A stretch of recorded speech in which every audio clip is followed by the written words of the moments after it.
അടിക്ക് തിരിച്ചടി നൽകി. പക്ഷെ ക്യാനറികൾ ശരിക്കും വിറച്ചു.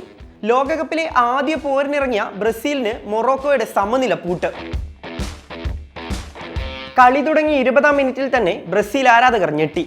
ആഫ്രിക്കൻ കരുത്തുമായി വന്ന മൊറോക്കോയുടെ ആദ്യ പ്രഹരം 10-ാം നമ്പർ താരം ബ്രാഹിം ഡിയാസ് ആണ് ഗോളിന് വഴിമരുന്നിട്ടത്.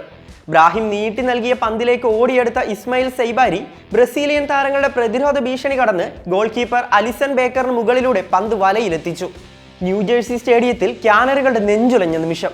പക്ഷേ കളി മാറ്റാൻ മഞ്ഞക്കുപ്പായത്തിൽ ഒരു മാന്ത്രികനുണ്ടായിരുന്നു, വിനീസിയസ് ജൂനിയർ.